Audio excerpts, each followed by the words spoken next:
ವರ್ಷ ಪ್ರೆಗ್ನೆಂಟ್ ಆಗಬೇಕು ಅಂತ ಡಿಸೈಡ್ ಮಾಡಿದ್ದೀರಾ? ಹಾಗಾದರೆ ಇನ್ನೊಂದು ಮಂತ್ ಟ್ರೈ ಮಾಡೋದಕ್ಕಿಂತ ಮುಂಚೆ ಈ ವಿಡಿಯೋನ ನೋಡಿ. ಯಾಕಂದ್ರೆ ನಾನು ಗೈನೆಕಾಲಜಿಸ್ಟ್ ಆಗಿ ನನ್ನ ಕ್ಲಿನಿಕ್ ಅಥವಾ ಆನ್ಲೈನ್ ಕನ್ಸಲ್ಟೇಷನ್ ನಲ್ಲಿ ನೋಡ್ತಾ ಇರ್ತೀನಿ. ಎಷ್ಟೋ ಜನ ಕಪಲ್ಸ್ ತುಂಬಾ ಪ್ರೀತಿಯಿಂದ ತುಂಬಾ ಆಸೆಯಿಂದ ಪ್ರೆಗ್ನೆಂಟ್ ಆಗಕ್ಕೆ ಟ್ರೈ ಮಾಡ್ತಾ ಇರ್ತಾರೆ. ಬಟ್ ಅವರು ಈ ಸಣ್ಣ ಸಣ್ಣ ತಪ್ಪುಗಳನ್ನ ಮಾಡ್ತಾ ಹೋಗ್ತಾ ಇರ್ತಾರೆ. ಹೀಗಾಗಿ ಅವರು ಪ್ರೆಗ್ನೆಂಟ್ ಆಗ್ತಾ ಇರಲ್ಲ, ಮತ್ತೆ ಸುಮ್ಮನೆ ಸ್ಟ್ರೆಸ್ ಮಾಡ್ಕೊಳ್ತಾರೆ. ಆ 6 ತಪ್ಪುಗಳು ಏನೇನು ಅಂತ ನಾ ಈ ವಿಡಿಯೋದಲ್ಲಿ ಹೇಳ್ತೀನಿ. ಬನ್ನಿ ಸ್ಟಾರ್ಟ್ ಮಾಡೋಣ. ಹೆಲೋ, ನನ್ನ ಹೆಸರು doctor Geetha SK, IVF specialist ಮತ್ತು ಗೈನೆಕಾಲಜಿಸ್ಟ್. ನಾನು ಈ ಡಾಕ್ಟರ್ ಹುಬ್ಳಿ ಚಾನಲ್ ಅಲ್ಲಿ ಮೇನ್ಲಿ ಪ್ರೆಗ್ನೆನ್ಸಿ, ಗೈನೆಕಾಲಜಿ, IVF ಮತ್ತೆ ಇನ್ಫರ್ಟಿಲಿಟಿ ಬಗ್ಗೆ ಮಾತಾಡ್ತೀನಿ. ಮಿಸ್ಟೇಕ್ ನಂಬರ್ 1, ಟ್ರೈ ಮಾಡಬೇಕು ಅಂತ ಡಿಸೈಡ್ ಮಾಡಿದ ತಕ್ಷಣ 1ನೇ ತಿಂಗಳಿಲ್ಲ 2ನೇ ತಿಂಗಳಲ್ಲೇ ಪ್ರೆಗ್ನೆಂಟ್ ಆಗ್ತೀನಿ ಅಂತ ಎಕ್ಸ್ಪೆಕ್ಟ್ ಮಾಡೋದು. ನಂಗೊತ್ತು ಎಲ್ಲ ಕಪಲ್ಸ್ಗೂ ಆಸೆ ಇರುತ್ತೆ, ಓಕೆ ಇವಾಗ ನಾವು ಬೇಬಿಗೆ ಟ್ರೈ ಮಾಡ್ತಾ ಇದ್ದೀವಿ, ಬೇಗ ಆಗ್ಬಿಟ್ರೆ ತುಂಬಾ ಒಳ್ಳೇದಾಗತ್ತೆ ಅನ್ನೋ ಆಸೆ ಇರುತ್ತೆ. ಬಟ್ ಸೈನ್ಸ್ ಏನ್ ಹೇಳುತ್ತೆ, ಎಲ್ಲ ಹೆಲ್ದಿ ಇರುವಂತಹ ಕಪಲ್ಸ್ ಅಲ್ಲಿ ಪ್ರೆಗ್ನೆಂಟ್ ಆಗೋ ಚಾನ್ಸಸ್ ಕೇವಲ 20% ಇರುತ್ತೆ. ಪ್ರೆಗ್ನೆಂಟ್ ಆಗಕ್ಕೆ ಡಿಸೈಡ್ ಮಾಡಿದ್ಮೇಲೆ ಮಿನಿಮಮ್ 6 months ನಿಮ್ ಬಾಡಿ ಕೊಡಿ. ಬಟ್ ಕೆಲವೊಂದಿಷ್ಟು ಪೇಷಂಟ್ಸ್ ತುಂಬಾ ಅವಸರ ಮಾಡ್ತಾರೆ, ತುಂಬಾ ಆಸೆ ಇಟ್ಕೊಂಡಿರ್ತಾರೆ. ಪ್ರತಿ ಸರ್ತಿ ಪೀರಿಯಡ್ಸ್ ಬಂದಾಗ್ಲೂ ಅವ್ರಿಗೆ ಬೇಜಾರಾಗುತ್ತೆ, ಸ್ಟ್ರೆಸ್ ಮಾಡ್ಕೊಳ್ತಾರೆ. ಇದರಿಂದ ಸ್ಟ್ರೆಸ್ ಜಾಸ್ತಿ ಆಗುತ್ತೆ. ಸ್ಟ್ರೆಸ್ ಆಗಿರೋದ್ರಿಂದ ಮತ್ತೆ ಅವ್ರಿಗೆ ಪ್ರೆಗ್ನೆಂಟ್ ಆಗುವಂತ ಚಾನ್ಸಸ್ ಸಹ ಕಮ್ಮಿ ಆಗುತ್ತೆ. ಸೊ ಚೆನ್ನಾಗಿ 6 ತಿಂಗಳು ಟೈಮ್ ಕೊಡಿ. ಇನ್ನ 2ನೇ ಮಿಸ್ಟೇಕ್ ಏನಂತಂದ್ರೆ ಓವ್ಯುಲೇಷನ್ ನ ತಪ್ಪಾಗಿ ಕ್ಯಾಲ್ಕುಲೇಟ್ ಮಾಡೋದು. ಎಲ್ಲರಿಗೂ 14 ದಿನ ಓವ್ಯುಲೇಷನ್ ಆಗುತ್ತೆ ಅಂತ ಗೊತ್ತಿದೆ. ಅದು ಎಲ್ಲರಿಗೂ ಸೇಮ್ ಇರೋದಿಲ್ಲ. ಎಲ್ಲ ಹೆಣ್ಮಕ್ಳಲ್ಲೂ ಡಿಫ್ರೆಂಟ್ ಡೇಸ್ ಅಲ್ಲಿ ಓವ್ಯುಲೇಷನ್ ಆಗುತ್ತೆ. ಒಂದೇ ಹೆಣ್ಮಕ್ಳಲ್ಲೇ ಪ್ರತಿ ತಿಂಗಳಿಗೆ ಬೇರೆ ಬೇರೆ ದಿನ ಓವ್ಯುಲೇಷನ್ ಆಗುತ್ತೆ. ಓವ್ಯುಲೇಷನ್ ಮ್ಯಾಥ್ಸ್ ತರ ಅಲ್ಲ, ಇದೇ ದಿನ ಆಗುತ್ತೆ ಅಂತ ಇಲ್ಲ. ಸೊ ಹೇಗೆ ಓವ್ಯುಲೇಷನ್ ನ ಕ್ಯಾಲ್ಕುಲೇಟ್ ಮಾಡೋದು, ಓವ್ಯುಲೇಷನ್ ಯಾವಾಗ ಆಗುತ್ತೆ ಅಂತ ಹೇಗೆ ಕ್ಯಾಲ್ಕುಲೇಟ್ ಮಾಡೋದು? ಇದಕ್ಕೆ ನೀವು ಫಸ್ಟ್ ನಿಮ್ಮ ಪ್ರತಿ ಒಂದು ಸೈಕಲ್ ಅಲ್ಲಿ ಎಷ್ಟು ದಿನ ಇದೆ ಅನ್ನೋದನ್ನ ಕ್ಯಾಲ್ಕುಲೇಟ್ ಮಾಡಬೇಕಾಗುತ್ತೆ. ಸೊ ಪೀರಿಯಡ್ಸ್ ಆದ ಮೊದಲ ದಿನದಿಂದ ನೆಕ್ಸ್ಟ್ ಪೀರಿಯಡ್ ಆಗೋ ದಿನದವರೆಗೆ ಎಷ್ಟು ದಿನ ಆಗುತ್ತೆ ಅನ್ನೋದನ್ನ ಕ್ಯಾಲ್ಕುಲೇಟ್ ಮಾಡಿ. ಈ ಕ್ಯಾಲ್ಕುಲೇಷನ್ ಸುಮಾರು 2-3 ತಿಂಗಳು ಕ್ಯಾಲ್ಕುಲೇಟ್ ಮಾಡಬೇಕು. ಪ್ರತಿ ಸರ್ತಿನೂ ಎಕ್ಸಾಕ್ಟ್ 28 ಡೇಸ್ಗೆನೆ ಆಗೋದಿಲ್ಲ.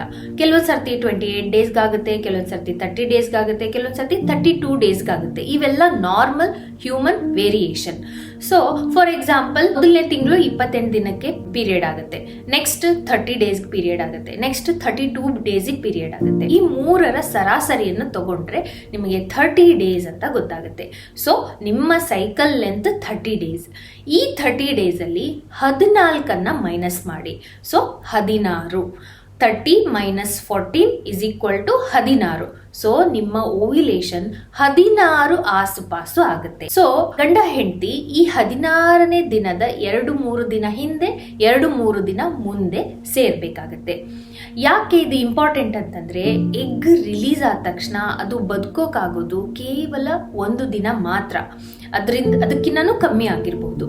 ಬಟ್ ಸ್ಪರ್ಮ್ ಹಾಗಲ್ಲ, ಅದು 5 ದಿನ ಬದುಕತ್ತೆ. ಸೊ ಈ ತರ ನೀವು ಸೆಕ್ಷುವಲ್ ಇಂಟರ್ಕೋರ್ಸ್ ಈ ಟೈಮಲ್ಲಿ ಮಾಡಿದ್ರೆ ಸ್ಪರ್ಮ್ ಮತ್ತೆ ಎಗ್ ಕೂಡುವಂತಹ ಚಾನ್ಸಸ್ ಜಾಸ್ತಿ ಆಗತ್ತೆ. 3ನೇ ಮಿಸ್ಟೇಕ್ ತುಂಬಾ ಕಾಮನ್ ಆಗಿ, ಈ ಪೊಸಿಷನ್ ಅಲ್ಲಿ ಸೆಕ್ಷುವಲ್ ಇಂಟರ್ಕೋರ್ಸ್ ಮಾಡಿ ಪ್ರೆಗ್ನೆನ್ಸಿ ಬೇಗ ಆಗುತ್ತೆ, ಅಥವಾ ಈ ಡಯಟ್ ನ ಫಾಲೋ ಮಾಡಿ, ಅಥವಾ ಈ ಮ್ಯಾಜಿಕ್ ಡ್ರಿಂಕ್ ನ ಕುಡೀರಿ ನಿಮ್ಗೆ ಬೇಗ ಪ್ರೆಗ್ನೆಂಟ್ ಆಗುತ್ತೆ ಅನ್ನೋದನ್ನ ನಂಬೋದು. Pregnancy and fertilisation is more towards science. ಕೇವಲ ಡಯಟ್ ಮತ್ತೆ ಡ್ರಿಂಕ್ಸ್ ಇಂದ ಸೊಲ್ಯೂಷನ್ ಆಗಿದ್ರೆ ಇಷ್ಟೊಂದು ಸ್ಟಡೀಸ್ ಆಗ್ತಾ ಇರಲಿಲ್ಲ. ಸೊ ಈ ತರದ್ದೆಲ್ಲ ತಪ್ಪು ಕಲ್ಪನೆ, ಈ ತರದ ಮಿತ್ಸ್ ನ ಫಾಲೋ ಮಾಡೋದನ್ನ ಬಂದ್ ಮಾಡಿ. ಒಂದು ಸ್ವಲ್ಪ ಸೈಂಟಿಫಿಕ್ ಎವಿಡೆನ್ಸ್ ಇರುವಂತಹ ಸತ್ಯ ಏನಂತಂದ್ರೆ, ಕಪಲ್ಸ್ ಬೆಳಗಿನ ಮುಂಜಾವ ಸೆಕ್ಷುವಲ್ ಇಂಟರ್ಕೋರ್ಸ್ ಮಾಡಿದ್ರೆ ಪ್ರೆಗ್ನೆನ್ಸಿ ಬೇಗ ಆಗುತ್ತೆ, ಅಥವಾ ಪ್ರೆಗ್ನೆಂಟ್ ಆಗುವಂತಹ ಚಾನ್ಸಸ್ ಜಾಸ್ತಿ ಇರುತ್ತೆ. ಯಾಕಂತಂದ್ರೆ ಇಬ್ರು ಗಂಡ ಹೆಂಡತಿ ತುಂಬಾ ಚೆನ್ನಾಗಿ ನಿದ್ದೆ ಮಾಡಿರ್ತಾರೆ, ಇಬ್ರು ರೆಸ್ಟ್ ಅಲ್ಲಿ ಇರ್ತಾರೆ. ಹೀಗಾಗಿ ಪ್ರೆಗ್ನೆನ್ಸಿ ಚಾನ್ಸಸ್ ಜಾಸ್ತಿ ಆಗಬಹುದು. ಮಿಸ್ಟೇಕ್ ನಂಬರ್ 4, ಓಕೆ ಪ್ರೆಗ್ನೆನ್ಸಿಗೆ ಟ್ರೈ ಮಾಡ್ತಾ ಇದ್ದೀರಾ, ಪ್ರತಿ ಸರ್ತಿನೂ ಬರೀ ಓವ್ಯುಲೇಷನ್, ಟೈಮಿಂಗು, ಇಂಟರ್ಕೋರ್ಸ್ ಬಗ್ಗೆನೇ ಮಾತಾಡೋದಲ್ಲ. ನಿಮ್ಮ ಓವರ್ ಆಲ್ ಹೆಲ್ತ್ ನ ಕರೆಕ್ಟ್ ಆಗಿ ಮೇಂಟೈನ್ ಮಾಡಬೇಕು. ಹೇಗೆ? ವೇಟ್ ಸರಿಯಾಗಿ ಇರಬೇಕು. ನಿಮ್ಮ BMI 18 to 23 ಒಳಗಡೆ ಇರಬೇಕು. BMI ನ ಕ್ಯಾಲ್ಕುಲೇಟ್ ಮಾಡಕ್ಕೆ ನಾನು ಒಂದು ಲಿಂಕ್ ನ ಕೊಡ್ತೀನಿ, ಅದರಲ್ಲಿ ನಿಮ್ಮ BMI ನ ಕ್ಯಾಲ್ಕುಲೇಟ್ ಮಾಡ್ಕೊಳ್ಳಿ. ಮತ್ತೆ ಡಯಟ್ ಅಲ್ಲಿ ಸ್ವಲ್ಪ ಲಕ್ಷ್ಯ ಕೊಟ್ರೆ ಸಾಕು. ಎಲ್ಲರಿಗೂ ಗೊತ್ತು, ಸಕ್ಕರೆ ತಿನ್ನಬಾರ್ದು, ಜಾಸ್ತಿ ಉಪ್ಪು ತಿನ್ನಬಾರ್ದು, ಮೈದಾ ತಿನ್ನಬಾರ್ದು, ಪ್ರೊಸೆಸ್ಡ್ ಫುಡ್ ತಿನ್ನಬಾರ್ದು, ಹೊರಗಡೆ ಊಟ ಮಾಡಬಾರ್ದು ಅಂತ. ಬಟ್ ಯಾರು ಅದನ್ನ ದಿನನೂ ಅದ್ರ ಕಡೆ ಲಕ್ಷ್ಯ ಕೊಡೋದಿಲ್ಲ. ಯಾವಾಗ್ಲಾದ್ರೂ ಒಂದ್ಸರ್ತಿ ಲಕ್ಷ್ಯ ಕೊಡ್ತಾರೆ, ಒಂದು ವಾರ ಫಾಲೋ ಮಾಡ್ತಾರೆ, ಮತ್ತೆ ಅದೇ ಹಳೆಯ ರಾಗ. ಸೊ ಸ್ವಲ್ಪ ಲಕ್ಷ್ಯ ಕೊಡೋದ್ರಿಂದ ನೀವು ಸಕ್ಕರೆ ತಿನ್ನೋದನ್ನ ಕಮ್ಮಿ ಮಾಡ್ತೀರಾ, ಹೊರಗಡೆ ತಿನ್ನೋದನ್ನ ಕಮ್ಮಿ ಮಾಡ್ತೀರಾ, ಚಾಕ್ಲೇಟ್, ಐಸ್ ಕ್ರೀಮ್ ಇವುದೆಲ್ಲದನ್ನು ಬಿಡ್ತೀರಾ. ಮತ್ತೆ ಎಕ್ಸಸೈಸಸ್, ನೀವು ಒಂದ್ ವೇಳೆ ಒಬೀಸ್ ಇದ್ರೂ ಸಹ 45 ಮಿನಿಟ್ಸ್ ಆಫ್ ವಾಕಿಂಗ್ ಅಥವಾ 20 ಮಿನಿಟ್ಸ್ ವೇಟ್ ಲಿಫ್ಟ್ ಮಾಡಿದ್ರೆ ನಿಮ್ಮ ಬಾಡಿಲಿ ಫೆರಮೋನ್ಸ್ ರಿಲೀಸ್ ಆಗಿ ಓವರ್ ಆಲ್ ಹೆಲ್ತ್ ಮೇಂಟೈನ್ ಆಗುತ್ತೆ. ಮಿಸ್ಟೇಕ್ ನಂಬರ್ 5, ಕೆಲವೊಂದಿಷ್ಟು ಕಂಡೀಷನ್ ಇರುವಂತಹ ಕಪಲ್ಸ್ ನ್ಯಾಚುರಲ್ ಆಗಿ ಪ್ರೆಗ್ನೆಂಟ್ ಆಗಕ್ಕೆ ಟ್ರೈ ಮಾಡಬಾರ್ದು. ಅವರಿಗೆ ಡಾಕ್ಟರ್ಗಳ ಹೆಲ್ಪ್ ಬೇಕೇ ಬೇಕು. ಏನವು ಕಂಡೀಷನ್ಸು? ವೈಫ್ಗೆ ಪೀರಿಯಡ್ ಆಗ್ತಿಲ್ಲ, ಇರ್ರೆಗ್ಯುಲರ್ ಪೀರಿಯಡ್ಸ್ ಇದೆ, ಸ್ವಲ್ಪ ಪೀರಿಯಡ್ ಆಗುತ್ತೆ, ಸ್ವಲ್ಪ ದಿನ ಪೀರಿಯಡ್ ಆಗುತ್ತೆ, ಹೆವಿ ಬ್ಲೀಡಿಂಗ್ ಆಗುತ್ತೆ, ತುಂಬಾ ಪೇನ್ ಆಗುತ್ತೆ ಪೀರಿಯಡ್ಸ್ ಅಲ್ಲಿ, ಹಸ್ಬೆಂಡ್ಗೆ ಸೆಕ್ಷುವಲ್ ಇಂಟರ್ಕೋರ್ಸ್ ಪರ್ಫಾರ್ಮ್ ಮಾಡೋಕ್ಕಾಗ್ತಿಲ್ಲ, ಇರೆಕ್ಷನ್ ಆಗ್ತಾ ಇಲ್ಲ, ಇಜಾಕ್ಯುಲೇಷನ್ ಆಗ್ತಾ ಇಲ್ಲ, ಸೀಮೆನ್ ಸ್ವಲ್ಪ ಬರ್ತಾ ಇದೆ, ಮತ್ತೆ ಹೆಂಡತಿ 35 ವರ್ಷಕ್ಕಿಂತ ಜಾಸ್ತಿ ಇರ್ತಾರೆ. ಈ ಎಲ್ಲ ಕಂಡೀಷನ್ನಲ್ಲೂ ನೀವು ಡಾಕ್ಟರ್ ಹೆಲ್ಪ್ ತಗೊಳ್ಳೇಬೇಕು. ನ್ಯಾಚುರಲ್ ಆಗಿ ಪ್ರೆಗ್ನೆಂಟ್ ಆಗಕ್ಕೆ ಟ್ರೈ ಮಾಡಿ. ನಿಮ್ಮ ಪ್ರೀಶಿಯಸ್ ಇಯರ್ಸ್ನ ವೇಸ್ಟ್ ಮಾಡ್ಕೊಳಕ್ ಹೋಗ್ಬೇಡಿ.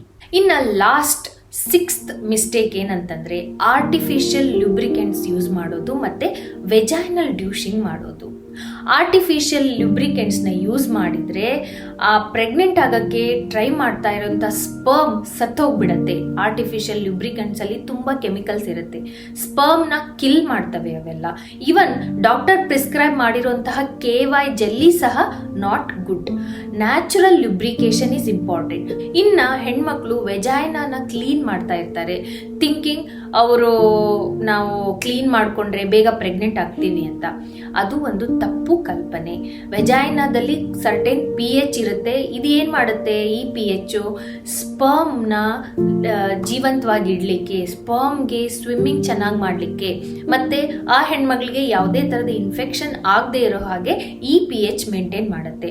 ನೀವು ವೆಜೈನಲ್ ಡ್ಯೂಷಿಂಗ್ ಮಾಡೋದು ಅಥವಾ ವೆಜೈನನ ಕ್ಲೀನ್ ಮಾಡೋದ್ರಿಂದ ಈ pH ಏರುಪೇರಾಗಿ ಇನ್ಫೆಕ್ಷನ್ ಜಾಸ್ತಿ ಆಗುತ್ತೆ, ಮತ್ತೆ ಪ್ರೆಗ್ನೆಂಟ್ ಆಗೋದಿಲ್ಲ. ಸೊ ಇವು 6 ಮಿಸ್ಟೇಕ್ಸ್. ನೀವು ನ್ಯಾಚುರಲ್ ಆಗಿ ಪ್ರೆಗ್ನೆಂಟ್ಗೆ ಟ್ರೈ ಮಾಡ್ತಾ ಇದ್ರೆ ಈ 6 ಮಿಸ್ಟೇಕ್ಸ್ನ ಮಾಡಕ್ ಹೋಗ್ಬೇಡಿ. ನಿಮ್ಗೆ ಈ ವಿಡಿಯೋ ಲೈಕ್ ಆದ್ರೆ ಸಬ್ಸ್ಕ್ರೈಬ್ ಮಾಡಿ ನನ್ನ ಚಾನಲ್ಗೆ.